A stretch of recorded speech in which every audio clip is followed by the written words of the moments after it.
Good evening. I'm Judith Kelly, Dean of the Sanford School of Public Policy, and I'm so glad to see all of you here tonight. I see some of, there's an echo. Echo, echo. Weird. Can we do something about that? Okay. 1, 2, 3, 4, 5, 6. No more echo? Yay! Okay. All right. I see some of my board members. Welcome to my board members. Welcome to the students. Welcome to everybody who has decided to show up here in person and the folks who have showed up online. Today, we are welcoming you to the Crown Lecture of Ethics. And the Crown Lecture is named after Lester Crown, who was a benefactor. And it's in the spirit of the way the Sanford School was originally created, is in acknowledging the importance of ethics in public policy. And so philosophy, norms, ethics, these kinds of topics and how they intersect with public policy. And so today, I am really pleased to welcome Federica Donato, who is a renowned artist. And she is the founder of, I think, Art4Democracy. And she'll tell you more about that, I'm quite sure, and about some of the photos that you've seen scattered around the building. And I think that this is a wonderful way of thinking about what for Terry Sanford was, outrageous ambitions of how we can make the world a better place, for our students to think about the many different ways we can go about doing that through public policy. Through so many different venues, including art. I certainly, I'm not an artist myself, but I dabble a little bit and find it just very therapeutic, and it's a wonderful way to express ourselves and our inner thoughts. And so I'm looking forward to the lecture tonight. I'm sure you are too. And I'm going to let David Hoffman, who is the Steed Family Professor of Cybersecurity Policy here at the Sanford School, introduce our speaker. So welcome to David. Thank you.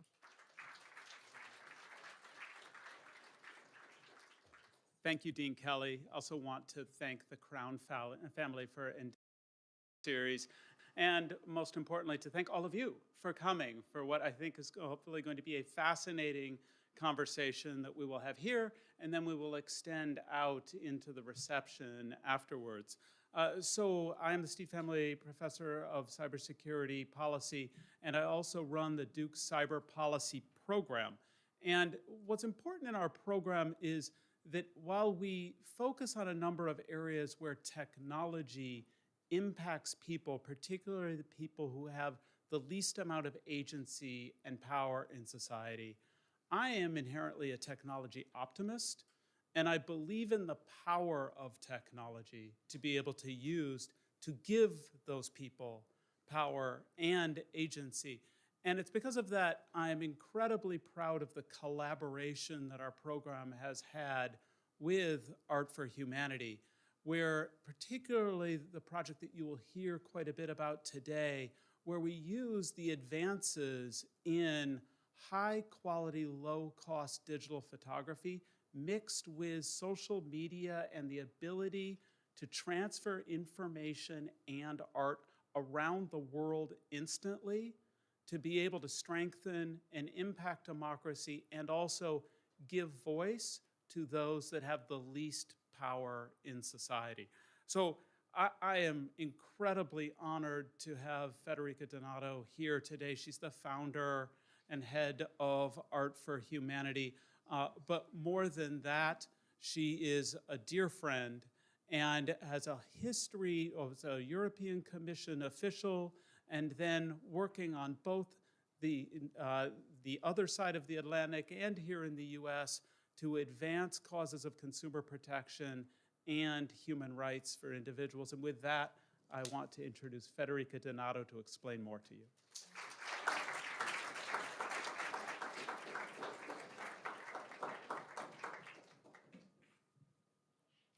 Good evening, everybody. Thank you, Dean Kelly, and thank you, David, for your beautiful words and for the invitation to speak about how art can enhance democracy. Thank you, everyone, for showing up and being part of this conversation. I am honored to be here and share my vision on how to forge more balanced, just, inclusive, and knowledge-based societies through the arts. I believe it is urgent to cultivate leaders looking into the same direction, lighting the way for a brighter future. Who wants to live in a society of sorrow, injustice, and division? What is our shared humanity's future if we don't take care of it today? I am a visual artist and an activist, and in 2020, I felt it was urgent to help make a difference. And I founded Art4Humanity on the belief that art is a very powerful form of activism. I think we should dare greatly and imagine the world as it could be, a place where people can flourish with dignity, peace, and justice. I have decided to invest in youth and in education to raise a new generation of change champions, active citizens with a determination to build a more fair and sustainable world through the arts, and a commitment to and belief in democracy. Change is a choice, and it's in our hands, but we need each other. We need to make a collective effort and shift in mindset that drives a moral renewal through our personal engagement. We can fully elevate human dignity, decrease social and economic disparities, and recover a lost sense of humanity. Each of us can be a role model and inspire others, remembering that our daily actions can have an impact over time. With effective multiplier leadership, we can foster a multiplier culture in which every member of our societies becomes an impact player, creating exponential value. We are our stories, and my personal story greatly impacted my commitment to promoting and elevating human dignity. Since early childhood, I have developed a strong sense of justice and a passion for art, multiculturalism, change, exchange, movement, progress, and growth. I was born and grown in southern Italy, a region called Calabria, right in front of Greece. Calabria was Magna Graecia, and we were part of ancient Greece, where, as you all know, Demus Gratia was born. As a Janus bifrons, my region has two faces: a golden side made of its glorious history, cultural and artistic heritage, and a dark one made of immobilization and criminality. Nothing was more eye-opening than learning about the stories of my family. In search of better job opportunities, most of them migrated to Libya, where my mother was born, Argentina, France, Spain, and of course the US. The values taught by my family are embedded in my work. I heard an endless number of stories of poverty, resilience, and courage. Stories of migration are the stories of humankind. They enhance my vision of an interconnected world, my respect for other cultures, the value of others, and the beauty of our humanity. My father was a politician, a senator, devoted to change and to addressing the darkness my region was suffering. He worked tirelessly for his community. He committed to fostering justice, democracy, and progress. He was a genuine guy who wanted to help his people and his country thrive. He would spend hours listening to people's stories. Our door was literally always open to a constant flow of people waiting to talk to him, tell him their stories. He was a role model for our community, and he strengthened my sense of justice, my vision, and my desire to promote actual change to help others thrive. From him, I learned that governments must serve the people, and they can be the best protection against injustice. I did not want to become a politician, but was very interested in the decision-making process that can safeguard human rights and improve the lives of those at greater risk. For this reason, I started my career in Brussels, Belgium, where I worked for the European institutions. European institutions are all about politics and policy making. While working on some European Union communication initiatives, I realized a gap between the policymakers' rooms and the citizens' homes, resulting in a lack of communication, obscuring differences of opinion, and misrepresenting the problems. There should be a different way forward. Public policymakers often forget about the public. Ideas and solutions can come from the public. It might appear that the only possible actions citizens have left are protests, letters, deputations, attending consultations, or tweeting aggressively. But I have a vision to provide something else. This process forces citizens to be reactive, non-proactive, suppressing participation and reasoning. Public policy could be more public, inclusive, experimental, and daring. We can develop an art of public policy with engaged citizens, communities that act together, and institutions that empower citizens by fostering a contribution mindset and investing in education for democracy through training and practices. I'm not great at technology, I'm so sorry. I was supposed to change this slide already before. Art can definitely serve this goal by bringing new perspectives, stimulating reflection and critical thinking with leaders functioning as mediators and catalysts for constructive dialogue, helping to bring positive social development. I live the life of a government official and have great respect for those who serve to improve the lives of others. However, I realized I could be more impactful mediator as an artist, educator, and activist. For this reason, in 2016, I set up an art lab teaching art history and painting techniques with a more extensive scope to kids aged 8 to 12 from different nationalities and backgrounds. For 2 years, I experimented young students' encounters with artworks and how these meetings could contribute to the education for democracy. While teaching, for example, Joan Miró, we deconstructed and simplified his artistic language into single shapes and used them to build a big artwork in common.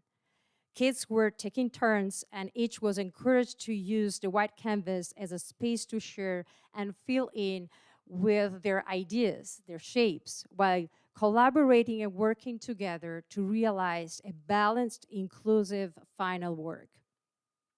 Kids were exercising their freedom of speech on the canvas and the responsibility to respect the other kids' ideas, space, and uniqueness. These exercises provided them the ability to acquire some of the attributes they need as democratic citizens, including active interaction, tolerance, sense of the other, inclusion, and participation. A discussion always followed the practice. The students gained critical thinking, reflecting on their values, opinions, and actions, and solidarity with others through an open and exploratory setting, all aspects fundamental to democracy education. I wish to develop this methodology further and bring it in ordinary teaching in schools around the world, and especially in countries where democracy is at greater risk. This is an example of how the arts could be more exploited and used in schools early on as a powerful tool in education for democracy, to grow communities of change makers thriving with purpose. Kids are the ones who will inherit the world and who will be challenged in a future full of uncertainties. helping them gain a deeper understanding of fundamental values like equality, diversity, and inclusion, strengthening their sense of justice and democracy, helping them acquire a range of skills and showing them the way forward is vital to their future and our humanity's destiny. This is a moment to be young again, renew who we are and want to be, and build the world we dream. Always feeling the great need to expand our horizons and enhance our knowledge, 4 years ago, my husband and I decided to leave Belgium and live in Washington, D.C., where I gained a greater awareness of my beliefs and my mission. During the difficult period of the global pandemic in D.C., I conceptualized and started Art4Humanity. I think there's no more time, no more room for cynicism, pessimism, individualism, nor division. Our actions to build philanthropic-based societies need to be bold and transformative, and never afraid of challenging conventional thinking, directed to creating learning arenas with mediation strategies to facilitate access to knowledge and practices. No matter what our nationalities are, nor our religions or our professions, we can unite in a collective effort to change the current narrative and educate our children about new and different priorities, growing and living with a strong sense of purpose. In a world desperately needing a new leadership model, it should be a priority to envision systems that put our shared humanity at the center, help children build a moral compass and guide them to develop qualities, learn principles and practices by sharing with them the vision of an interconnected world. We should invest our resources in developing youth moral leadership, help their moral imagination thrive by helping them understand better what needs to be changed, and envision the full range of knowledge, creativity, and solution they can offer to make significant change happen. We should mentor our children on how to grow successful societies through integrity, courage, kindness, fairness, and resilience. Don't tell us things can't change. All we need is more humanity. I wish it could rain love. These slogans are messages we wish could be integrated in our daily life and be on our tables like any other ordinary product of regular consumption to nurture the culture of I care. We should encourage and train present and future generations to be more conscious of their role, to become champions of love and justice for the betterment of our society. In 2021, in collaboration with Real Madrid Foundation and Teach for All, we launched an art contest initiative celebrating International Democracy Day. We invited children worldwide to submit works resonating with the fundamental values of democracy by encouraging them to reflect and produce an artwork. And from Romania to Peru, we received meaningful works from children eager to become active, thoughtful citizens. This morning, we brainstormed with the Sanford students to define the next edition of the Art Contest for Democracy and how Duke and Art4Humanity will collaborate to increase its global impact. We decided to use photography as a powerful and democratic tool to let children exercise their visual intelligence and express their reflections about democracy issues through powerful images. I am thrilled to start this project involving students, cultural institutions, and those who want to join. It is a privilege to tell other people's stories, to earn their trust, making visible the invisible. The right story can change the world. Exposing the pressing issues the world is facing motivates people to push for change and solve those issues. Prioritizing others impacted the world person by person, family by family. It is only by immersing ourselves in other people's lives and by empathize and make the right change. I am grateful to Duke Sanford for giving us the opportunity to display these beautiful photographs and present our project, One World Show.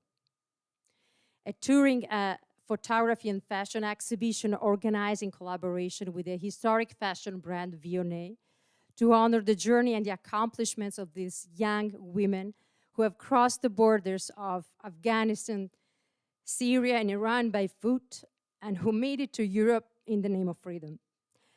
Let me name a few of them: Masume, Farzana, Zore, Yegane, Saria, Mobina, Asifa. They are the authors of these photographs shot in the surroundings of the refugee camp in Thessaloniki, Greece, where over 50 young girls were trained and directed by a wonderful, talented human being called Mattia Bidoli, who has just joined Art4Humanity team as a director of the photography school, and we are very proud of this. Fleeing conflicts from their origin countries and leaving everything behind, refugees live in tents or containers, and life is closer to damnation than existence. Misery, anxiety, isolation, hardship are the only possible experiences there. They are silenced, then dehumanized. We felt the urge to help them reinstate their identities, break that silence, tell their stories, and amplify their voice, allowing them to be heard in the halls where policy decisions are made, communicating their humanity and demanding change in how refugees are treated. By printing their photographs on clothes and taking them to the streets during the Miami Art Week, we took their stories beyond the walls of the refugee camp to let them breathe, set them free through their art. With the One World Show, we brought the sacred to the profane and vice versa. Thanks to the precious support of the historic fashion brand Vionnet, we transported the haute couture outfits from the Vionnet archives to the emptiness of the refugee camp. And for the first time ever, young women refugees played the dual role of models and photographers. From the nothingness of the refugee camp, on March 11, we featured them in the glamorous Miami Design District, giving them a voice and elevating their dignity. Their photographs are portraits of courage. They depict humiliated humanity and nonetheless the hope and the potential of healing it. For the One World Show events intended as a hug across the planet, we invited young women from Miami Haitian communities to engage in this effort and promote mutual support. This project demonstrates that our humanity thrives when we unite. Artists, citizens, decision makers, corporations, institutions. Art is the one common language we all speak. It facilitates mutual understanding across borders, cultural and ethnic identities. The art enables people with different worldviews to come together and share experiences, and Art4Humanity wants to contribute to creating the space sharing. Before I'll show you a video of the One World Show, to conclude, I want to read you a message for all humanity from Charlie Chaplin's final speech from the Great Dictator movie. I hope it will inspire you, just as it inspired me. I'm sorry, but I don't want to be an emperor. That's not my business. I don't want to rule or conquer anyone. I should like to help everyone as possible. Jew, Gentile, black man, white. We all want to help one another. Human beings are like that. We want to live by each other's happiness, not by each other's misery. We don't want to hate or despise one another. In this world, there's room for everyone. And the good earth is rich and can provide for everyone. The way of life can be free and beautiful, but we have lost the way. Greed has poisoned men's souls, has barricaded the world with hate, has goose-stepped us into misery and bloodshed. We have developed speed, but we have shut ourselves in. Machinery that gives abundance has left us in want. Our knowledge has made us cynical, our cleverness hard and unkind. We think too much and feel too little. More than machinery, we need humanity. More than cleverness, we need kindness and gentleness. Without these qualities, life will be violent and all will be lost. Chaplin's words are as relevant today as they were in 1940. We have all the tools to build our societies anew, strengthen democracy, fix the inequalities, and choose wisdom. Join me in building a kinder and wiser world. Thank you.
All right, thanks everybody. We can slide up a little bit, I think, here. Good. All right. Great. So Federica and I are going to have a bit of a conversation, and then we're going to open up for questions from the audience.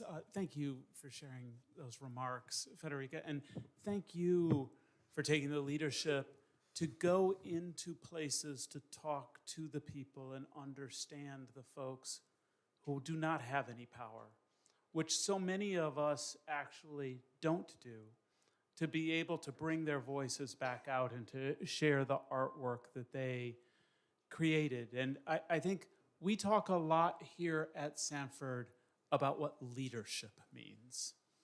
And to me, that is one of the greatest expressions of leadership, but then you couple that with something else. You couple that with wanting to teach children leadership and to extend what you're doing in sharing these voices of the victims of society with also teaching children to be able to do the same. Could you talk a little bit about what it is, this personal sense of leadership that you have, and how you want to use art to realize the benefits from it? Sure. First of all, thank you again for making this possible. I think, sorry, but every time I watch this video, I can't stop getting emotional. I don't think I could live in another way at this moment, if not working for our shared humanity. So leadership for me means having a vision, a mission, and empower yourself and others to serve that mission. It means being courageous and guiding with a strong moral compass and inspiring others. As I was saying before, this multiplier culture, I think is what we should invest in. Personally, I love the arts, and I believe in the incredible potential of the arts to positively impact our societies. And I'm lucky because I do what I love, which is the art. And I'm putting investing my personal professional skills to really make an impact. And in this moment, yes, I feel like in hurricane, and I will try to bring with me as many people as possible to reach that goal. So let's talk a little bit more about the hurricane, okay? Because that's when this gets fun. All right. So we first met when you were a European Commission official, and then through your exploration of your own art that you largely were doing yourself as a painter. And I just want to know, particularly with respect to going to Thessaloniki and going to Greece and engaging in an art project where it's your vision, but then with the young women being both the artists with the cameras and the subjects of the art. How has that evolved your sense of who you are as an artist and how you want to impact change? Sure. As you were saying, I was a painter, and always with a mission and with a message. But I have to say that I'm having much more fun now, because when you see what you can do to empower these girls, and sometimes just finding simple ideas like this, like bringing the art couture outfits from a prestigious archive to the refugee camp, we really were able to grab the attention of the people and show them how our humanity is beautiful. So, as I was saying, I'm having much more fun now. But basically, what is more important is the fact that I'm putting together I feel I have become a kind of design thinking artist now with a stronger sense of purpose. I think that the sense of purpose is adding so much more, and the effect you can provoke is much bigger being a mediator as I am now, rather than being an artist and preparing my next exhibition. So let's talk a little bit more about the human impact of that. And this is just a follow-on question to that, because you shared with me recently an Instagram post from one of the girls from Thessaloniki. And I just would, could you talk a little bit about, as you've heard from the young women, about the impact that it has made for them and the impact that you're seeing from now sharing the art? Sure. So I think what I have not mentioned during my speech is the fact that for 2 years we have been training these girls. We have supported the training. They were trained by this fantastic guy, Mattia Bidoli. And so at the beginning, it was therapeutical. It was a way for them to really survive daily. Because you can imagine the stories they told me in Thessaloniki are incredible, incredible. We cannot even imagine. It was therapeutical, going there every day, having a kind of purpose every day. It was already fantastic for them. But then they learn how to make beautiful photographs, take beautiful photographs. So I have the feeling we helped them reinstate their identities. They were totally lost, together with all they left behind, of course, leaving their homes and fleeing their countries. But they have acquired professional skills, which is fantastic, and also have gained more awareness of the world around them through the lens. So you were talking about Zore. Zore, because I think it's important to tell their stories.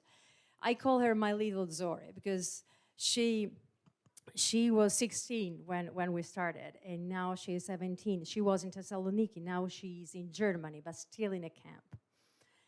And she talks through shooting photos. And yesterday she shot a photo of a man on the floor praying because, as you maybe know, Ramadan has started.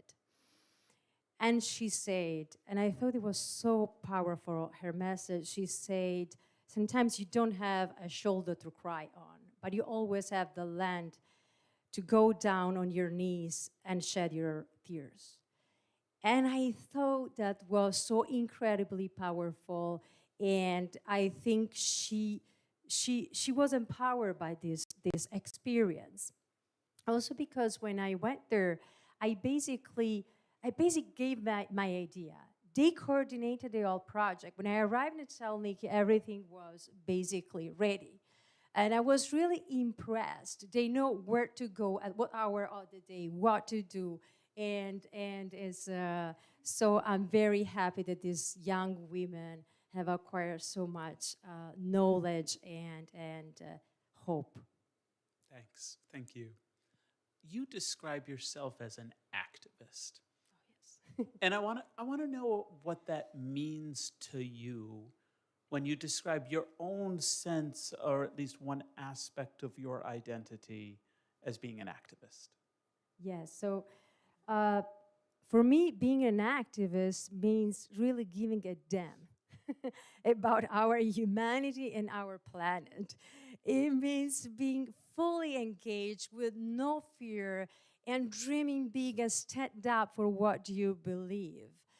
It means voicing your beliefs and acting your beliefs 24 hours, 7 days. And really, it's a modus operandi and vivendi for me. As I was saying before, I'm putting all of my skills, my energy, and my resources into this goal. Thanks. I think we may be changing our tagline to be here about training activists with that definition. So see a lot of nodding heads. That's fantastic. I want to just skip ahead a little bit. You said early in your speech that you didn't want to be a politician.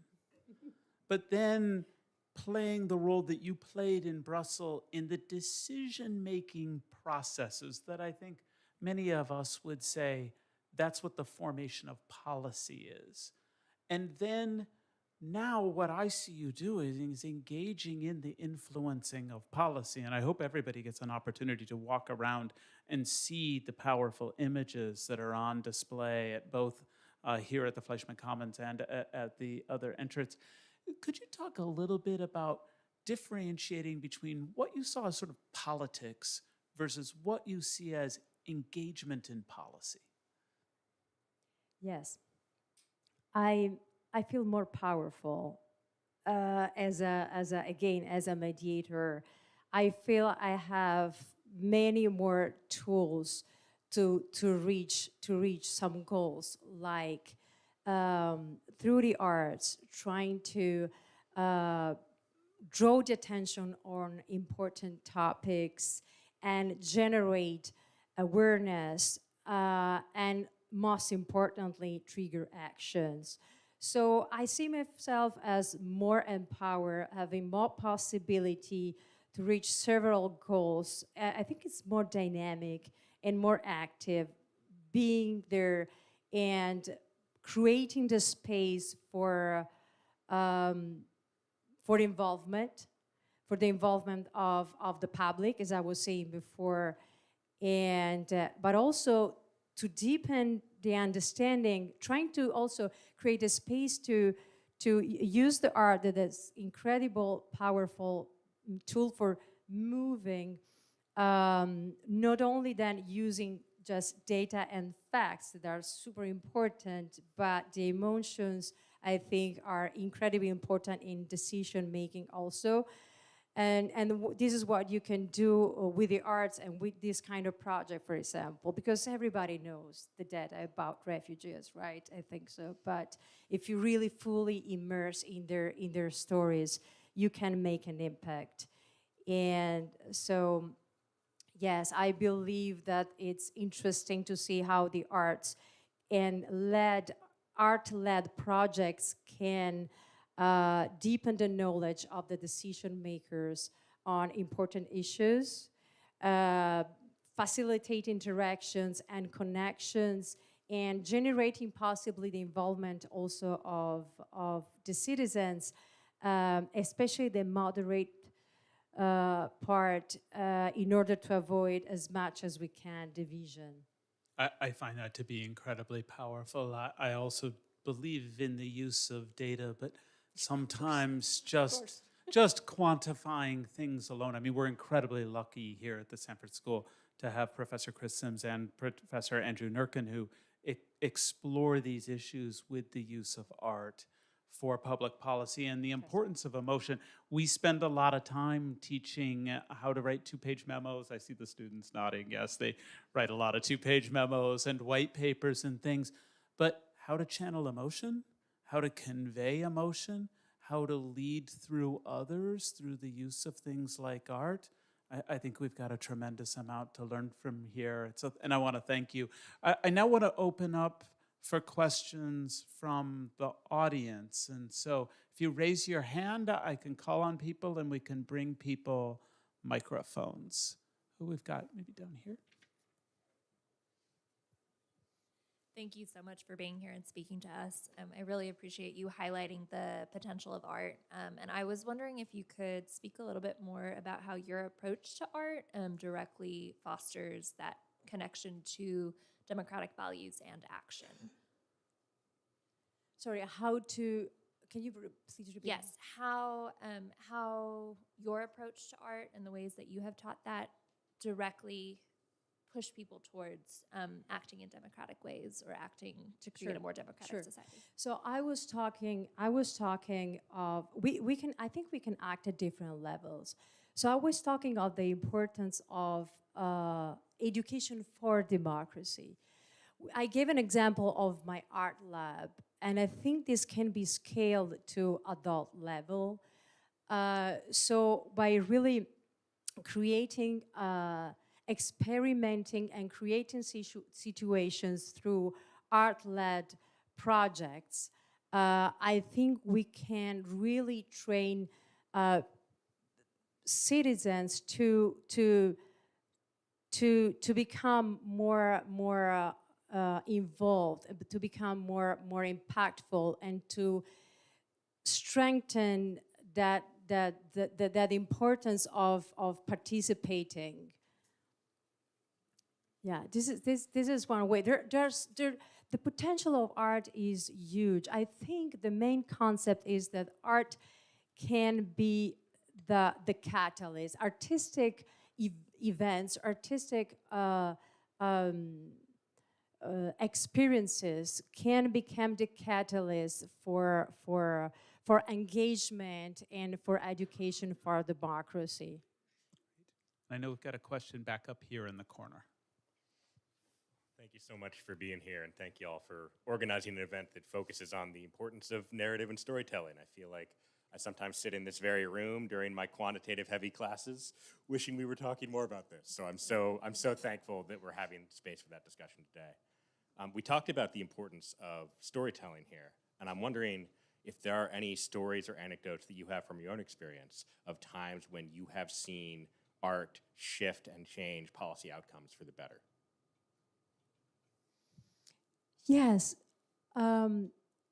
it's always difficult to kind of measure the impact, but there are several examples. And one that comes to my mind, because I particularly like this, is in 2015 in the streets of Paris, when the United Nations were having their meeting to negotiate about climate change decisions. This guy, amazing artist called Eliasson, he towed from the Arctic these big pieces of ice and put them in the middle of the streets of Paris. It was an incredible experience for all of the participants and all of the citizens, and watching, embracing this huge pieces of ice and listening to them melting in the street of Paris. So yes, I think purpose-driven art can absolutely be impactful, and there are several examples that show that. Thanks. Next question. Thank you so much for the lecture. I found it very interesting and all the amazing work you do. Do you think art always should have a political message to it, or do you think there's an inherent value in art just for its expressive nature? Thanks.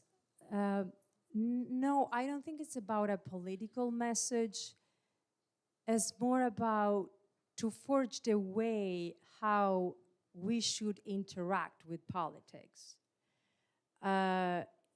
Really growing that mentality of being active citizens, participate, being able to listen, have respect for others' opinions, being tolerant, be inclusive, and participate. And from the other side, the same, being able to listen and being able to and willing to, yes, to meet other people, the citizens' thoughts and needs fully, no matter what our political. This is a great point. For me, it's difficult to understand when the part of the electorate that lost the election, how that cannot be taken, the needs and the thoughts and the ideas of that part cannot be taken into consideration. I'm going too far now, so it's better we go on with. But I have a follow enough because you haven't gone far enough. But on that, which is one of the things I think is really powerful about both your art contests and what you did in the refugee camp, and I know how you're extending that to work in other refugee camps now, is that it is a policy and political issue of who gets to be an artist and whose art gets seen and heard. And what you did is you enabled people to share their stories through art, and are enabling here and through the other shows that you've been doing for people to hear their stories and their narratives by seeing their art. And to me, that is inherently political, even if the art itself wasn't political. And I'm just wondering if you'd react to that.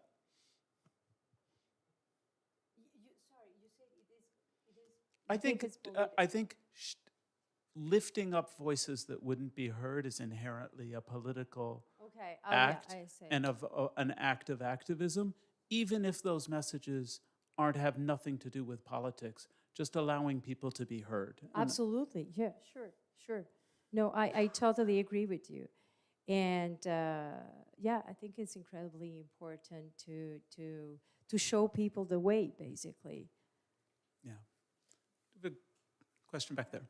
We've got somebody with the mic, and then we'll come to you next. My name is Ayla. I'm the daughter of two immigrants from Iran. And you mentioned the art of a Persian woman or Iranian woman, and I wanted to bring up the revolution that's happening in Iran for women's rights. And it spurred the creation of Baraye, which is the song that won the song for social change at the Grammys. And I think that that's something that's beautiful and something that has been elevated to a more mainstream and bigger, like, award-winning level. And so I wanted to hear your thoughts on particularly the Iranian revolution right now, and how you think that art is helping that push for change. Wow, that's a huge question, because it's not an easy, as you all know, situation, but I really appreciate the way those students are making their voices heard. I was incredibly touched by the scene where in a university, I don't know if you saw that, all these students stood up and started singing about the importance, values of their freedom. It's not easy. As I was saying before, a miracle cannot happen maybe today, but by keeping supporting them and by keeping showing and keep also to keep finding other ways through the arts to support them. I think it's the way forward.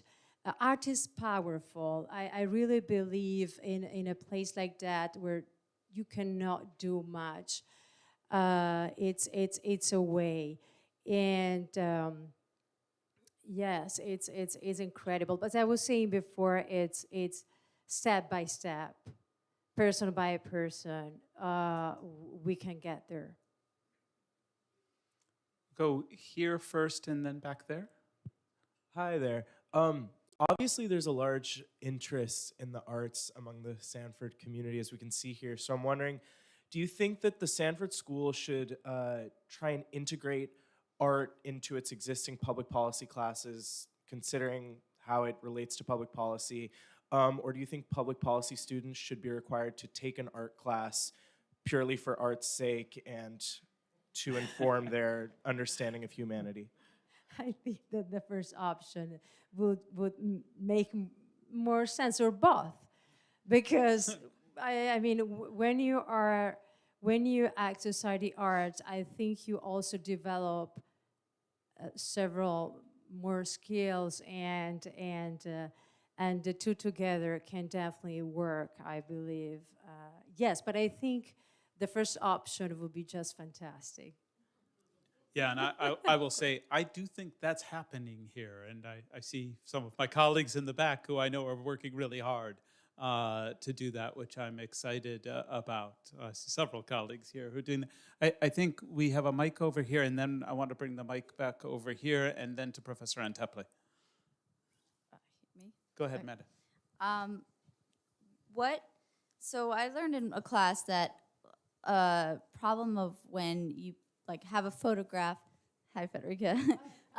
When you have a photograph of someone and it's for the purpose of telling a development issue or some justice issue, that person that then becomes the face of that issue sort of gets dehumanized. And that's because usually it's a third, a media company or whatever taking that photo. So doing it the way that you did and having people take their own photos, besides the fact that they have the autonomy of choosing, what exactly makes it different? When an outsider looks at that, they're not going to know who took that, right? So how do you kind of maintain that autonomy when the photo gets out there so that it is still their choice and they don't become this figure that means less, if that makes sense?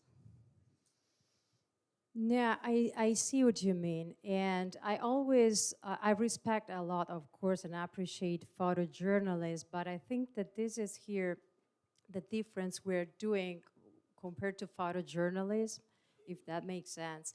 Meaning that here, the girls are fully responsible for the project and for their wish to be in there, and being the author of that photograph, I think it makes them totally independent. They're not only in the photo, they are behind the camera. This is what I love the most of this project. Back here, and then Professor Anteple. Hi, thank you for your presentation and for the ability to hear the student questions, but it also is just thought-provoking, and my mind goes in a bunch of different directions, so I'm going to try to formulate this question as best I can. Part of this question is you talked about essentially it being a slow process to change the world. Granted, it seems though that the best, the next Netflix big blockbuster show that everybody in the world seems to want to watch is a faster way to get messages across and to change people's minds and thoughts. And I think back to television shows that, you know, inch by inch started to have people of color on television shows in the 50s and, you know, not really until the 60s. You know, gay people maybe started to show up in the 70s and then kind of moved that envelope faster as a result of those popular opportunities to see images, and wondering if what you're doing is going to try to inch into some of the bigger media ways of getting your messages, of getting messages of art is love, essentially, and we can all work together for a better humanity, you know, to get that message across in a different way. The other part of my question is also worrying about propaganda and the use of photography as propaganda. And in today's world with technology, we can have a photograph that shows anything we want it to show, and it appears as truth. And your thoughts on how to combat that aspect of our digital world? I would make it very simple. Thank you, because I made it complicated. No, I think that what we're doing, first of all, I would love to make this become a documentary. I'm not, and my son knows that, big fan of screens in general, but I think, but I think that a movie can be very moving and make great impact. But I think we're just showing humanity. We're just telling stories through what we did. It's not in my intention to do propaganda. And having a father being a politician, this is the why I would love to be not necessarily labeled in no ways. So I think we're just telling stories and showing the beauty of our humanity, but also how it's just not well treated. That's our goal. Abdullah. Thank you for being here. Can art do more harm than good?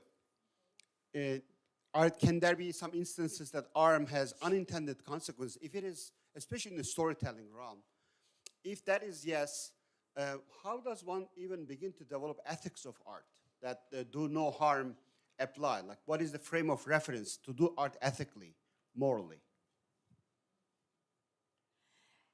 Yes, I definitely believe that art can harm, and this is why this is why we need to be strong. Need to be strong, have a clear idea of what we want to do and where to go and how we want to do it. That said, I think this is the goal. This is where we need to be powerful and empower the kids and youth as much as we can. This is why I want to go in school and start early on. It's like providing the tools to fight possible, not to fight, sorry, this is not the right, but to be ready to reject possible harm. And then this is a free world, so of course there will be those who will push against. But this is why we need to really work at as much as we can at global level on fundamental values that definitely I don't think can be mistaken or being labeled for you know with colors or anything. Yeah, I think one of the things as part of wrapping up as we transition to the reception portion of the evening, you know, if we think about ethics, and we spend a lot of time teaching ethics, if we really optimize for sharing the stories of the people who have the least power. Things can still always go wrong, but maybe we're optimizing in the direction, which is an ethical choice and a value decision that we're making that has the least likelihood of things going wrong and the highest likelihood of making a positive impact. And so once again, ethical choices all come back to values and making decisions. But if that's the value that's being made, maybe that's one where we're decreasing the opportunity for harm. I want to use that as a transition because we also want to involve you all even more than just asking questions. We've put a whiteboard back out in the reception. We want people to grab the pens and the whiteboard and to give us ideas like some of the ones we've heard here in the Q&A.